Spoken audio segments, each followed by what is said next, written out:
it's Quana back again with another movie review. Hope you guys are doing awesome.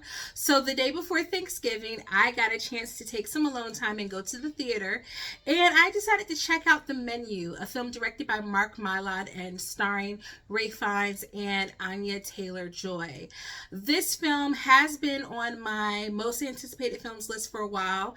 It's gotten a lot of critical acclaim and buzz around it, and so I decided to check it out. I've been a really big fan of Anya Taylor-Joy ever since Queen's Gambit came out on Netflix.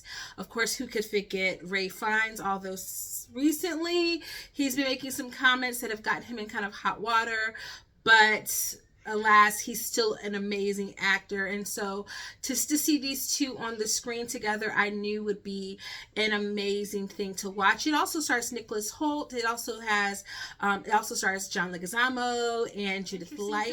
I'm going to tell you whether or not I think you should check it out, and also give a little bit of spoilers as it pertains to the concepts around the film, and maybe hopefully helping you all to understand what The Menu is all about. But before we get started, please do me a favor and click the subscribe button. Again, we are growing over here, trying to meet 1,000 subscribers, and I'm hoping that you will decide to join me over here and become family with me.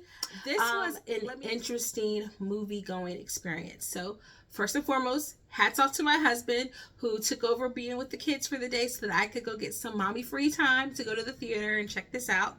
I was anticipating there not to be a lot of crowds around the day before Thanksgiving, because I knew that most people were probably at home cooking, and that people who were out with their families were probably watching films like Black Adam and Wakanda Forever, which I haven't forgotten. I'm still going to drop my Wakanda Forever review because I saw that the weekend that it came out, and I, spoiler alert, adored it.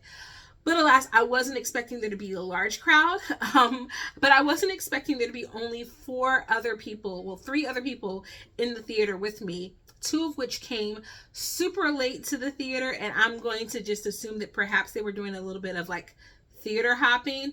The theater that I went to, they are notorious for not checking your tickets, and every time I go, I am a faithful and law-abiding citizen, so I purchased tickets, and then after the experience, I always say, dang, I could have seen that movie for free, because no one ever asked me to see my ticket, especially because I tend to buy my tickets online from Fandango. So the basic premise is that you have Anya Taylor-Joy's character of Margot. She and her boyfriend, or friend by the name of, I think, Tyler, are going to this very elite restaurant that's on the secluded island by Chef Slovak, and he is like this Gordon Ramsay Michelin star, kind of level of chef, and he has these exclusive menus that are like, I think Tyler mentions the menus are worth like $1,200, and he only lets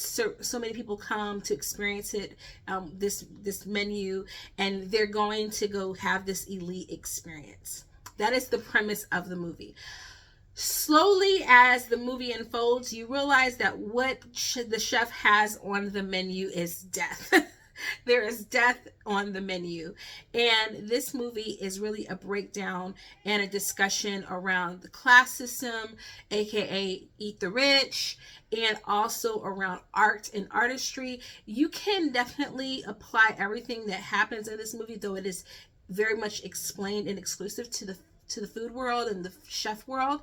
You could really say that this is true, everything that happens in this movie, and the emotions connected to the idea of being a chef and the artistry around it. You could connect it to anything that involves a sense of artistry. It's really asking questions like, what value do you place on your art? When does the creation of your art move from becoming your job, your career, just how you make money, and less about the artistry involved? What motivates you? What happens when people take advantage of your artistry? Do you still value yourself at the same level when you're just making things for mass consumption and it's not really an individualized experience? All of those different things, those questions are kind of brought up in this film. And in that regard, it is a very intense and thought-provoking conversation. And I definitely walked out of the film with my scratching my head and just kind of still mulling around with the idea that this explores. This movie has some great comedic beats. John Leguizamo is amazing as always. Judith Light is in this movie. And I was so excited when I saw her come across the screen because I didn't know she was going to be in the movie. And she's one of my favorite actresses and someone who does not get a lot of shine. She came up, a lot of people know her from Who's the Boss. But she's a phenomenal actress. And her role was very minimal. And that's one of my main complaints about this, is that for as tight as the psychological concepts were in this movie, I felt like it was really kind of an ensemble, and yet in this ensemble we saw so very little of the other characters and their perspectives and their roles that they play, and everyone really felt like a caricature. But there were moments where you could kind of see that they were a little bit more dynamic, where the characters had more than one side. I'm going to give a little bit of a spoiler now, because Judith Light's character plays this wealthy woman who's there with her husband. And it's very evident that her husband and she have a very rocky relationship, and that perhaps her husband is not a good person. And she's become kind of complacent and kind of complicit in his ills that he's done in society and his wrongdoings. But you can also see that she's very much manipulated by him, so that when later on certain things happen to her husband and to her, I really felt sympathetic toward her character, because it didn't feel like she was deserving of some of the things that were happening, and it felt like the film was also hinting on that as well. And so then you look at the person who is orchestrating everything that's happening and the lessons that they're trying to teach, and you're like, well, but obviously this lesson isn't a one size fits all. And I think that's the biggest issue with trying to base a film solely based on class, because it doesn't take into consideration gender dynamics or race dynamics and how those play in society. And that, yes, you can have an individual who is a woman and is elitist in his class, but she's still kind of held back by the patriarchy.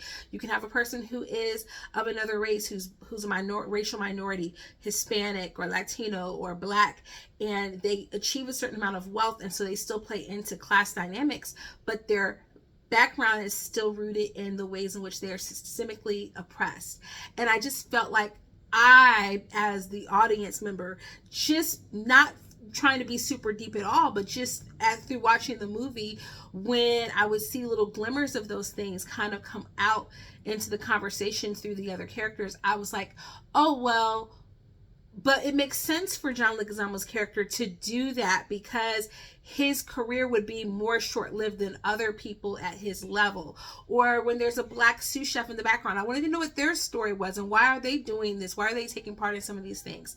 So I just felt like the movie itself was gorgeous. It was beautiful. I can't fault any of the acting choices. Even the directing choices were pretty well done. But I just felt like from a writing perspective and from a storytelling perspective, a film like this is going to naturally garner those types of conversations. And it doesn't acknowledge them. And it also hints at them. And so you can't outright dismiss them. That being said, Anya Taylor-Joy, she spent about 70, her character, I spent about 70% of the movie hating her character, wanting her to die, ready for her to leave my screen. And it isn't until like the last 20 minutes that I actually enjoyed her character. She is still great. As an actress, she was still amazing. I'm pretty sure that was what was intended. But I don't know that that was what was intended based on the outcome. And so that kind of made me a little uncomfortable because of what happens at the end of the movie. Ray Fiennes was amazing in this. And in a weird way, you know, he's kind of the villain and the antagonist of this, but yet you feel sympathy even toward him at times. It's very surreal. It's a very surreal watching experience. But as someone who is a foodie and loves watching food-based programs and things like that, this was a great watch, a great way to spend. It was a very short film. I think the runtime was about an hour and 49 minutes, so not that long.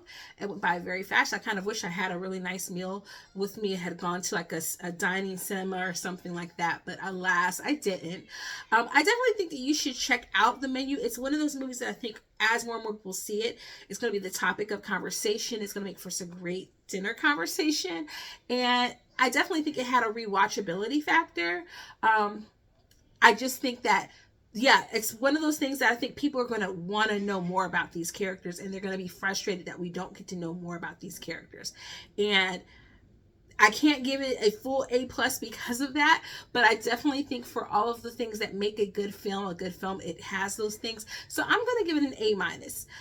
But let me know down below in the comments, have you had an opportunity to see the menu? What did you think about it? And are you going to go check it out? I don't know how long it's going to be in theaters, but anticipate perhaps some Oscar buzz or at least some Golden Globe buzz around this film. So give it a go and let me know what you think. All right, so guys, that is all for today, and I will see you guys in the next video. Until then, toodles.